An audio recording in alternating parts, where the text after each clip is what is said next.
dinleýär Azatlyk radiosy.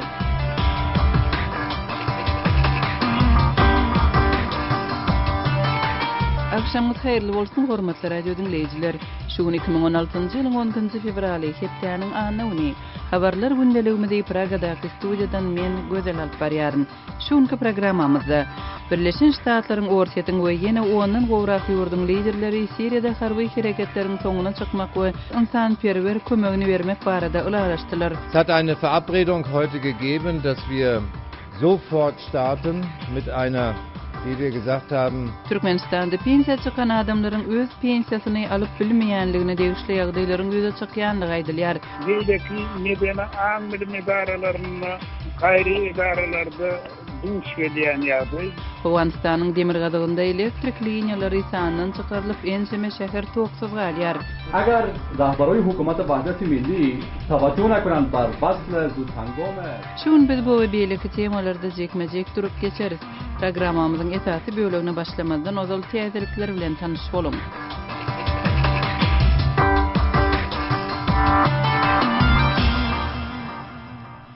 Ortaýatyň Merkezi Banky hökümetiň rublyň hömetiniň pete gaçmagyny oňlap hökümetiň büdjetde serýirti etmezçiligini üstüne ýetirmek isleýänligi baradaky maglumatlary eýret etdi.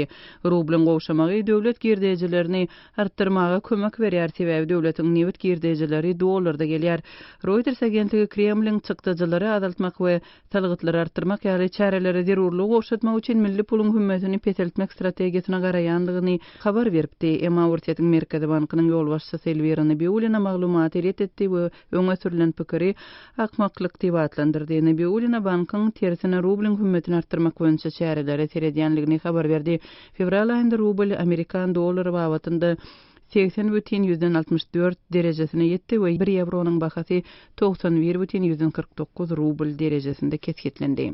Esasy güýçler Siriýada harby hereketleriň soňuna çykmak we konfliktden ejir çeken adamlara insanperwer kömegini bermek barada ulalaşdylar diýip 10-njy fevralda Münchende baş diplomatlar ma'lum etdiler. Şuň gelinen ulalaşyga görä aýdyşymyz ýaly zorluk üçinki adaltmaklygy biz destine başlarys. Biz söwüşleriň soňuna çykylmagyny hepdeniň dowamında gazanmaly diýip Germaniýanyň Daşary işler ministri Steinmeier aýtdy. es hat eine Verabredung heute gegeben, dass wir sofort starten. Birleşen Ştatlaryň döwlet sekretary John Kerry'niň ortaýatyň we Siriýa ýardam beriji toporuň düzümindäki ondan gowrak beýleki ýurdun wekilleri bilen duşuşundan soň jurnalistler aýtmagyna görä, ok atyşygy besetmek baradaky ulalaşyň Islam döwleti Al-Qaidanyň Siriýadaky ýarany Al-Nusra fronty we beýleki ekstremist toporlar babatynda ullanylmaz. Germaniýanyň paýtagtynda Berliniň 66-njy film festivaly açyldy. Ýewropada esasy halkary film dabaralarynyň biri bolan Berlinale 11-nji fevralda Doganlar Koenleriň ýaşasyn Cezar adly kartinasy bilen açyldy. Festiwalyň esasy bayraklaryny altyn we kümüş aýlary almaga 18 sanly film dalaş edýär.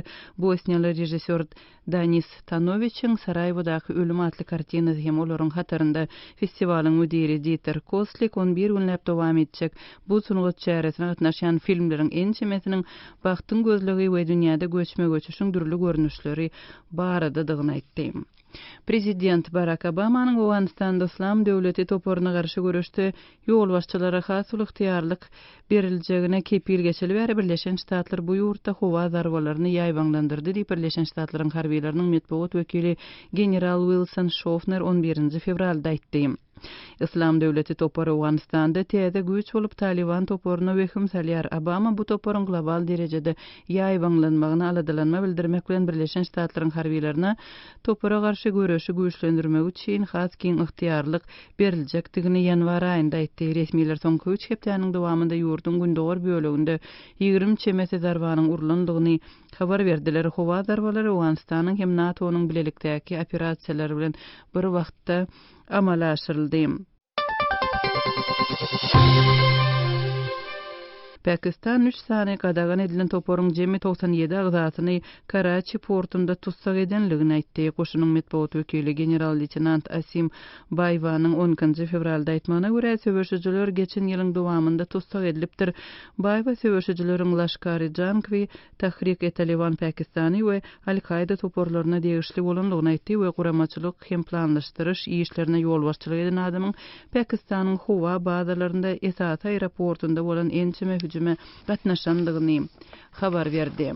Birleşen Ştatlaryň vice-prezidenti Joe Biden Ukrainanyň prezidenti Petro Poroshenkony gyzga wagtda hökümeti dikeltmäge we günbatyryň garaşýan reformalaryny amala aşyrmaga çağırdy.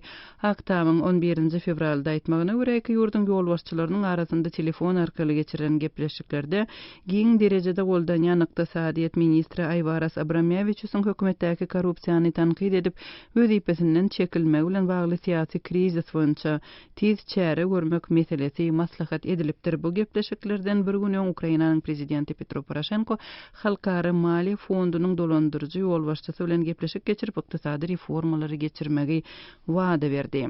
Hormatly radio dinleýijiler, siz täzelikler bilen tanyş bolduňuz. Gepliyer Azatlyk Radiosy habarlar gündeligimizde başlaýarys. Birleşen Ştatlaryň ortaýatyň we ýene ondan gowrak ýurdun liderleri Siriýada harby hereketleriň soňuna çykmak we konflikten ejir çekýän adamlara ynsanperwer kömegini bermek barada ulalaşdylar. Siriýadaky krizis boýunça 10 fevralda Münchende geçirilen duşukda gelen kararlar barada kärdeşim Ýowşan Anna Urbanyň berjek maglumatlaryny dinläli. Dünýäniň esas döwletleri Siriýada düşmançylygy besletmek hemde konfliktiň arasynda galan adamlary ynsanperwerçilik kömekleriniň eltilmegini artdyrmak barada alalaşyga geldiler diýip Münchende toplanan baş diplomatlar 10 fevralda aýtdylar.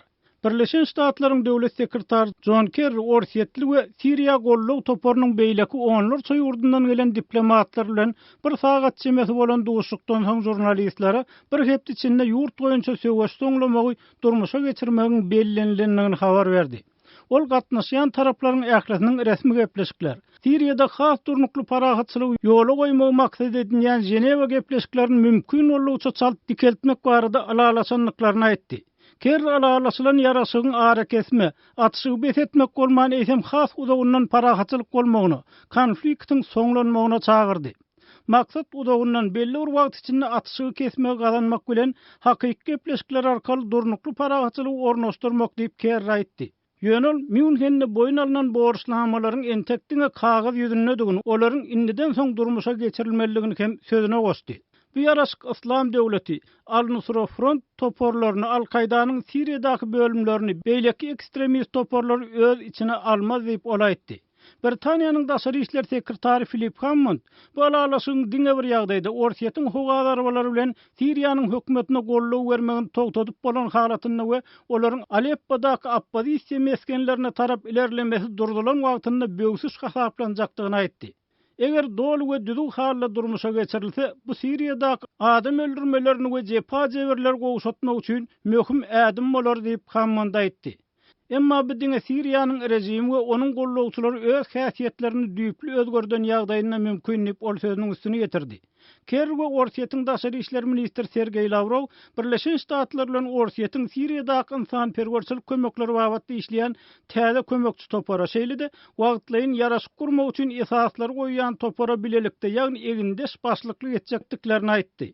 Milyonlap Siriýaliniň çekýän jebir jepasyny azaltmak üçin ynsanperwerçilik kömeklerine ýol açylmagynyň juda zerurlygy bilen bir hatarda Birleşen Milletler Romasynyň belliän möhletini 25 fevralda Siriýanyň prezidenti Başar al-Asadyň hökümeti bilen oppozisiýanyň arasynda dogan gepleşikleriň gaýtadan başlanmagy hem juda zerur bolup durýar.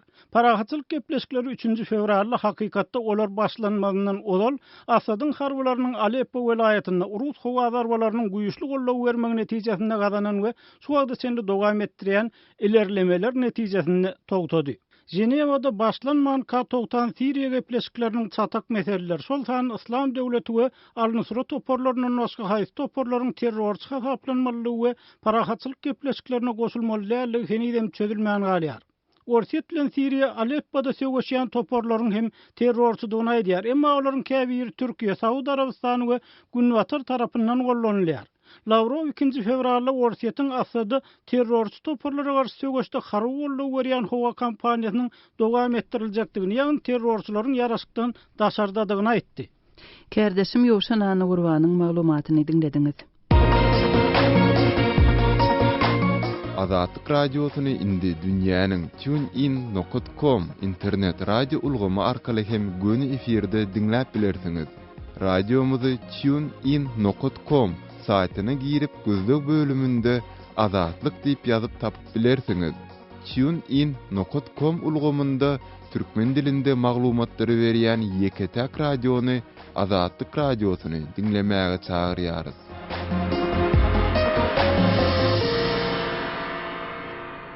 Gepleýär Azatlyk radiosy habarlar gündeligimizi dowam etdirýäris. Owganystanyň ençime şäheri elektrik toksuz galýar. Ýa-ni ýakynda ýurdun Demirgazynda Taliban toparynyň Merkezi Aziýa ýurtlary tarapyndan öpçün edilýän elektrik liniýalary sanynyň çykaranlygy habar berilipdi. Soňky ýagdaýlary barada habarçymyz Şamirdan Gulumradynyň maglumatlaryny dinläli. Demirgazyk Awganystanyň Baglan welaýatynda Awgan güýçleri bilen jeňçileriň arasynda barýan aldym berdimli söwüş sebäpli Özbegistanyň Kabyla iberilýän elektrik energiýa kesildi. 2 hepde gurrakdan bäri Kabylyň halky garankyda ýaşaýar. Sanynyň çykan elektrik sütunlaryny gaýtadan dikeltmek Awganystanyň suw we elektrik energiýa boýunça ministrliginiň elektrik energiýa idarasyna başartman gelýär. Elektrik togynyň ýokdugyna reaksiýa bildirip, şu gün 12 fevralda Kabylda Awganystanyň medeni jemgyýetleriniň wekilleri çäre geçirdi. Kabyl halkyny elektrik tog bilen öpçün etmek boýunça alada etmegini hökümetden isledi. Medeni jemgyýetleriň wekili Fayaz Aziminiň aýtmagyna görä, Kabylyň ýaşaýjylary elektrik togyň ýokdugyndan kynçylyk çekýär. Ýurdun paýtagtynyň halky garankyda ýaşaýar. Agar rahbaroy hukumat Wahdati Milli tawajjuh nakanand bar wasl zudhangome Eger gelecek duşanma güni, ýagny 15 fevrala çelli Özbegistandan Kabyla gelýän elektrik simlary baglanmasa, onda medeni jemgyýetler hökümete garşy proteste başlar. Awgan Bitewi hökümetiniň ýol başçylaryna biz şuny duýduruş berýär. Ýumrulan elektrik sütunny galdyryp bilmese, doktor Gany bilen doktor Abdulla hakimiýetem dolandyryp bilmez. Ýurdun içinde elektrik energiýa öndürmege bölede dursun, daşa ýurtdan satyn alynýan elektrik tok bilen hem bu hökümet öz halkyny öpçün edip bilmeýär. Jeňçileriň üzen elektrik liniýasyny gaýtadan dakyp bilmese, iri energetika proýektleriň howpsuzlygyny Awgan hökümeti nädip öpçün edip biler. Dep medeni jemgyýetleriň wekili Fayaz Azimi Azatlyk radiosyna aýtdy. Hujur motoru dushanba mo dushanba agar iqdam amali nabinim harakatoy mo madani va Awganystana iberýän elektrik togyny Tajikistan hem kesdi. Gonduz welaýatynyň halky hem elektriksiz galypdyr. Awganystanyň elektrik energiýa boýunça idarasynyň sözçüsi Wahidulla Tawhidiň Azatlyk radiosyna aýdysyça, howpsuzlyk öpçün edilse, onda 9 sagatyň dowamında elektrik sütunny we elektrik geçirji semini düzeltmäge bu idara teýýar. Şonuň üçin biz Awganystanyň howpsuzlyk goragy güýçleriniň ýol başçylaryna ýüz tutdyk. Olar tez fursatda ýagdaýyň gadalaşykdygy barada bizi ynandyrdy. Özbegistandan gelýän elektrik togyň akymyny Kabyla gaýtadan ýola goýmak üçin tagalla edilýär.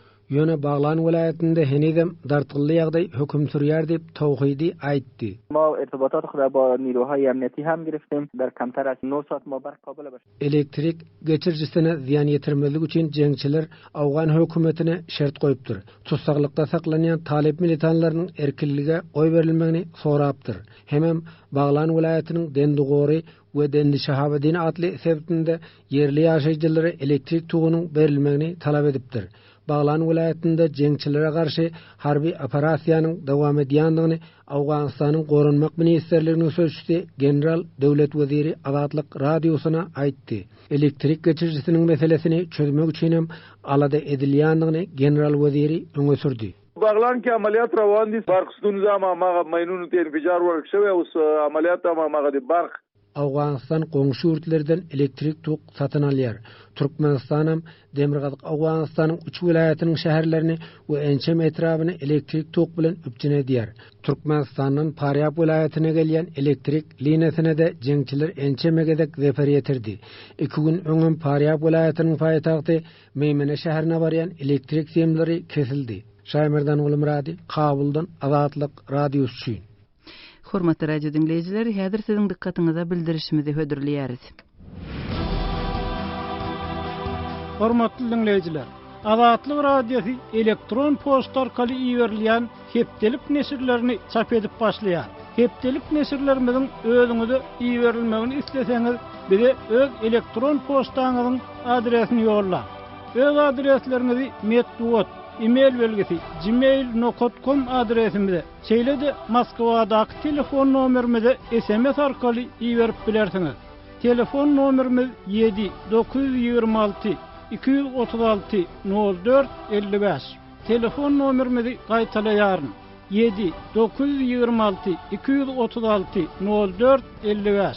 Azatlyk radiosynyň elektron posta arkaly iýerýän hepdelik nesirlerine ýazylmagy diýjikdirmä.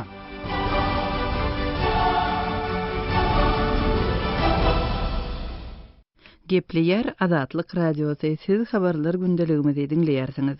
Türkmenistanda pensiýa çykan adamlaryň öz pensiýasyny alyp bilmeýänligi bilen bagly ýagdaýlaryň ýüze çykýanlygy aýdylýar. Habar berilişine görä muňa pensiýa çykanlaryň öz zähmet geçmişini tasdiklamagyna degişli düzgünler we talaplar sebäp bolýar. Bu ýagdaýyň jekmejeklerini Türkmenistanly ýazyjy Aman Murat Bogaýew gurrun berdi. Kardeşim Muhammed Tahir'in geçiren söhbetdeşligini dinleýäli. Aman Murat hökümet idaralarında işläp, iş stajyny doldurup işten çykan emma pensiýa alyp bilmän ýören adamlar bar diýdiňiz. Bu ýagdaýa nerelerde, haýsy idaralarda duş gelmek mümkin? Bu ýagdaýa ýurdun islenme edarasyna ýeňel duş gelmek bolýar. Biler şo önümçilik karhanalar bolmasa, beýleki medeni aňmyly edaralarına, gaýry edaralarda duş gelýän ýagdaý, bu adamlaryň rehmet depterçesindäki ýagdaýdan hasap görüpdiň, olaryň iş stagy, ýagny işlän döwri 30 ýyl 40 ýyla ýetýän halatlar bar. Ýöne şonda da almaly pensiýasyny, almaly mukdaryny alyp bilmän, bellenmeli pensiýanyň ýartyny ýa-da ýartyndan ama bölügini alýan adamlar. Ho, bu ýagdaýa Aman Murat haýsy bir takyk idaranyň misalyna gurrun etmek mümkinmi? Belediýe idaranyň gurrun edýän, geçen asyryň soňky 10 ýyllygyny men Türkmenistanyň Edebiýat fondy diýilýän edaranyň baş direktory bolup işledim. Edebiýat fonduny da başga bir ýydan edaralar değişildi. Ýazgylaryň töwrüdäki dörejili we neşriýat, ýazgylaryň çepereseri wagt ediş bölegi ýene gaýry bir topar edaralar Edebiýat fondunyň hasabyna balantyny durýardy. Asyryň aýagyna gaý ýok, gopu ýok berdim. Edebiýat fonduny ýapmalydylar. Şol ýokardan berilen görkezme hasabyna Edebiýat fonduny ýapdyk. Ondan Edebiýat fondunyň arhiwini hem de onuň goýulmaýan emlägini Türkmenistanyň Medeniýet ministrligine tapşyrmagy ýurdun ministrler kabineti görkezme berdi. Aýdylan görkezmän berdi. Ýöne uzagyndan şol arhiw ýitipdir. Ine şeýle adamlaryň rehmet depterçesinde işlän ýyllary bar, ýöne ulduňa işlän ýyllaryň boýunça pensiýa verilmedi. 305 ýylyň maliýa görkezjisi, ýagny alan aýlygyň bu hökman resmi ýagdaýda görkezilmeli. Ine şon tatyp bilen oklar, ondan soýullarda ýurtda dowam eden intihaýlyň ýa-da ortaça aýlyň derejesinde pensiýa verilýär. Aýdaly 800-820 manat pensiýa almaly işler, 400 manat, 250 manat derejesinde pensiýa alýarlar. Men bunu anlaýdýarmyň täzägi, bilen bilen işlän özün kiçikirin wezifelerle Edebiýat fondunyň baş direktorynyň orunmasary ýa-da Edebiýat fondunyň baş buhalter ýargı işlerlerim almaly pensiýasynyň denýärsynyň aýdyndan diýerler. Öňrek emele gelen ýagdaýa meňzeýärde şoň arhiwiň ýitmegi ýany ýagdaýlar. Hinidem şoňa meňdeş wakalar bolýarmy edaralarda? Edil häzirki gün. Häzirin şeýle ýagdaý bolýar, ýene de bir ýagdaý şol pensiýalaryň adamlaryň almagyna uly döwlet bir ýagdaý bar. Ýurdun öz içindäki firmalaryň ensemesi, ýurdun başyndan gelen firmalaryň ensemesi, işe alýan adamlar bilen Türkmenistanyň hereket edýän kanunçylygy, kanun aktlaryna laýyklykda şertnama baglaşmaýarlar. Olary aýlyk berilenine aýlygynyň uzundan kanuny laýyklykda tutulmaly sosial ähtiýaçlarny satsyraq Soyuz bulunması, meyletin strahavaniye ihtiyaçlanmış yağlı tutumlar tuturup, şu tutumların devlet büdcetine getirilmeli. Yine özünün borcunu berzay etmeyen firmaların ağlavası işyerler bilen şeyle hazaplaşır geçirmeyeler, konvertteki, buksudaki aylık diyen edip dillen şertleşen aylıkların adamların eline veriyorlar, onların zahmet defterçeden yürüdürmeye. Yine neticede bir yerde arşive tavsiyeler dokumentin kemale gelen o. Bunun sonunda ayları yurdun içindeki yurda başından gelen firmalarda işleyen adamların en çemesi 30 yıl onların köprek iş stajı baramazı son tasdik ediyen zahmet defterçesi ya da alan aylarının devlet büdcesine geçirilenliği hakkındaki mali güvenaması bulman için o adamların pensiyanı umuman alıp bilen okular. Bolya hamam radaq beren maglumatlarınız için sağ olun. Sizin sağ olun, iyisiniz ravatçı olsun. Türkmenistanlı ýa-da Zaman Murat Bugayew bilen geçirilen söhbetdeşligi dinlediniz.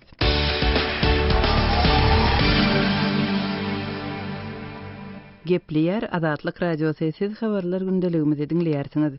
Türkmenistanda owa ýaşaýjylary diňe özlerine döwlet tarapyndan mellek berilen ýagdaýynda yer eýesi bolup bilýärler. Ýurtda yer bölekleri satylmaýar. Şol bir wagtda käbir ýaşaýjylar döwlet tarapyndan mellek berilmegine ençimegil bäri garaşyp alyp bilmän kösenýänligini aýdýarlar.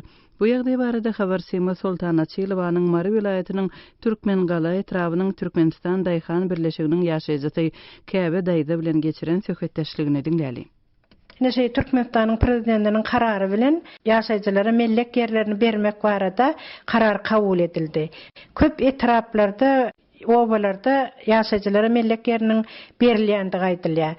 Şu wagtda sizin oğlanıda ýagdaý nähilek? Ýaşaýjylar özlerine gerek mellek ýerlerini edinip bilýärlermi? Ýok, bizim owamyzda ýagdaýlar kyn, mellek ýer paýlananok. Paýladym etdiler, birden şor çykyp duran ýylgyny meýdandan, oňa hiç ýyly barp bolanok. Biziň ýaşagalymyzda şondan yetmedi. 2010-njy, 2013-njy ýyldan bäri arzalanmaz bar. Hemme çağalamyz öýli işikli, hiç aýdyň mellek ýerleri ýok. Kän hojuluklar gaty kösenýär. Näşe şor ýerden mellek berildi diýdiňiz. Näme üçin mellek şor ýerden berilýändigi barada ýaşaýjylar sorap bilen oklarmy? Ýok, şollyýa size goýulan ýer diýe. Ýokardan bize berilen buyruk şollyýa. Biz başga ýere üýtgedip bilemiz ok diýe ýolbaşçylar. Ýolbaşçylar şonu gol çekipdiler 11 adam bolup. Biz bilemiz ok kimiň gol çekip kimiň nemedenni tasdiklapdyrlar. Habary ýok, hiç kimiň habary ýok halkyň. Ýaşaýjylaryň içinden şor ýerden mellek almaga razylyk berip baryp şonu ölçedip alan adam barmy? Ölçedipdirler, bolan ölçedenne de hiç kim baranok. Şonu alan adamlaram närazy? Kim tarapyndan şol tasdiklenen dawarada maglumatlar barmy? Kim şonu tasdiklýar? Etramynyň welaýatyň häkimleri zatlar da başga biz bilemiz ok. Umuman gözüňe getireninde şo paýlanan ýeriň ýagdaýy nähili? Ýagdaýy gowy del, otaýnyň. Ýol geçirilen ok otaýdan ýylgyn watyp ýatan meýdan, barar ýalyl. Mektep ýok, edip bolanok, çağalar okuw gatnamana mümkinçilik ýok, hiç ýyly. Şor çykyp ýatan meýdan ädiklem girip bolanok diýe ýylgyn giden, baryp bolar ýaly ýaşamana mümkinçilik ýok. O jaý urmana da mümkinçilik ýok. Jaý ursaň otaýda çökjek, jaýryljak, togy ýok, gady ýok, suw ýok. Ýöne bir giden şor suw meýdanna. Ilat köpçiligi närazyçylyk bildiren okmy? Ine biz şu ýerler aljakal, bize bir gowy ýerden, tekiz ýerlerden beriň diýip ilat köpçiligi öz närazyçylygyny bildiren okmy? Bildirýär. Etrawa da bardyk biz. Vilayata da geldik. Arzymyz dinlemediler de. Onun has ýokarak ýüz tutmadyňyzmy? Döwlet derejesinde ýokarak edaralar ýüz tutulmadymy? Ýüz tuttuk, ýazdyk. Hatutdy bile ýazdyk. Hatymyza da jogap bolmady. Prezidentin postatyna da taşladyk, ondan vilayatyňka da taşladyk. Hiç ýyl bize jogap bolmady. Melleksiz kösenýän hojalyklar köpmi? Kän, melleksiz hojalyklar kän gaty kän. 3-4 ýylny bile bir hojalykda oturýarlar. Bir öýden ýerip çykýarlar, biri-biriniň üstüne oturýar. Owanyň aglawy köpüsi şu melleksiz kösenýär. Mellek ýoklugy şolar ýaly agyr maşgalalara nähilek täsirini ýetirýär, nähilek maşgalada kynçylyk döretdi. Ay gaty kynçylyk döretýär-de. Näme bir ýerden girip çykylýar, baňaň bir jaý salmana mümkinçilikleri ýok. Bar bir mellekde oturýar, kyn ýagdaýlary. Baň etmene mümkinçilik ýok, hiç ýyl çağalanmaz. Bize de şonu mellek ýer berse çağalanmaz. Işli boljak, hemir, baň ekip, bak çekip bir öz günlerini özler görjek. Ýagdaýlar gowlaşjak da. Melleksiz adamlara şular ýaly şor yerlerden, kölden, çölden bermän, oňodrak bir medeni zonalardan bermäge owanyň golaylarynda yer barmy? Bar, golaýynda yer bar. Kärende yer alyp ekip berler. Şolardan berseler biz nady boljak, özümüz üçinem boljak, çağalamyz üçinem mektep ýakyn obamyzyň edil içinde de bar şolar ýaly berämeli yerler. Oba golaýşa taýda 49-njy uçurşa we tehnik uçurşa şondan berse yer bar. Soňumda onatynda bellek yer paýlary ýaly yerler bar, bir de berseler. Hani häzirki şu şor ýerde ýanyp, obadan näçerak uzaklykda ýerleşen? Şu 3-4 kilometr aralyk bar. Hiç ýer şu taýda ýagda ýok da mümkinçilik. Habarçyma Sultan Açylowanyň Mary vilayatynyň Türkmen gala etrawynyň ýaşaýjysy Käbe daýda bilen geçiren söhbetdeşligini dinlediňiz.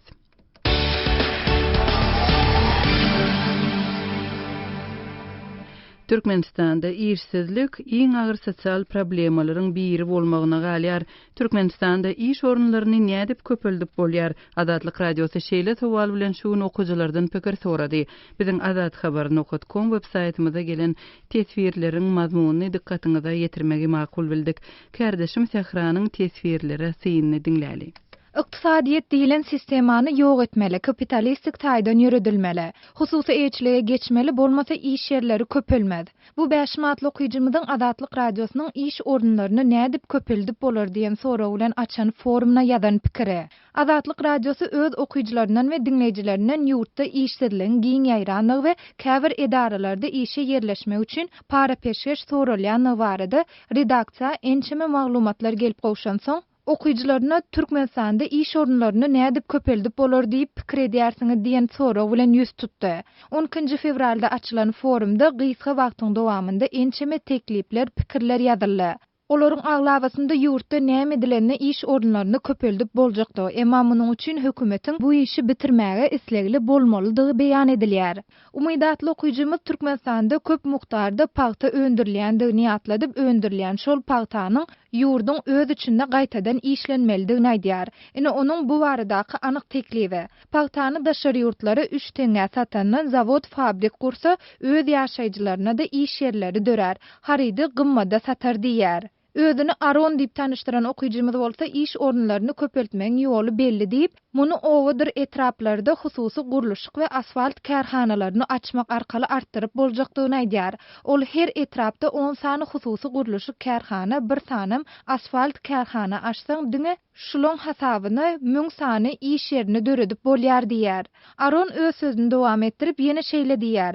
Diňe Ak şäherim Aşgabat paýtaht esasy şäher diýen siýasaty ýüretsek, onu biz tiz wagtda owalarda göwni çökgünlik paýtahtlarda bolsa ulumsylyk alamatlaryny görürs diýip belleýär. Forumda tesvir alynan okuyjylarymyzyň arasynda hökümetiň ähli zady halky paýlamalydygyny öňe sürenler hem bar. Şeýle okuyjylarymyzyň biri Bahadyrdyr. Ol mellek yerlerin, fabrikleriň ählisini halka paýlamaly, önümçiligi halk amala aşyrmaly, şonu iş yerleri köpeler. Ýewropa, Amerika ýurtlaryna bolşýaly döwlet halkyň bir işe, biznese başlamak üçin maddi taýdan ýardym bermeli diýär. Maýa bolsa hiç zat etmesen diňe adamlara ruhsat bersin. Halkyň özü işem tapar, işem eder diýip öz pikir araýşyny gysgaçyk beýan edýär.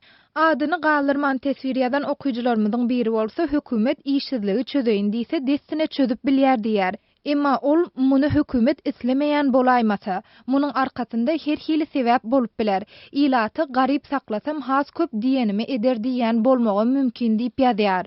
Özünü tanatman tesvirýadan okuyjylarymyzyň ýene biri hem döwlet islese iş orunlaryny köpeldip bilýär. Ýöne döwletde şol isleg barmy diýen sowaly orta atýar. Şol bir wagtda okuyjylarymyzyň arasynda sabırly bolsaň hemme zadyň düzeljekdigini ýazanlar hem bar. Adyny aýtmazdan tesvir galdyran okuyjylarymyzdan biri sabırly bolun hemme zadym birden bolmaýar diýip adamlary sabırly bolmagy çağırýar.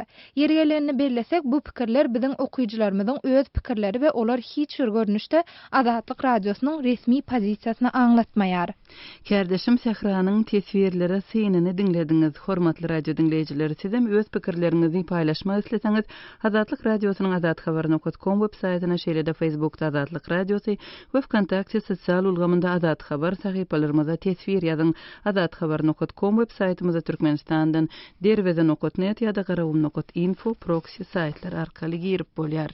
Şunuň bilen ýarym sagatlyk habar habarlar gündeligimizin şunkı sanyny jemleýäris. Sadly ara kesmeden soň gepleşigimizi ýazgy görnüşinde dinläp bilersiňiz. Azatlyk radiosynyň efir tolkunlarynda galyň. Aldy ýandyr bir gün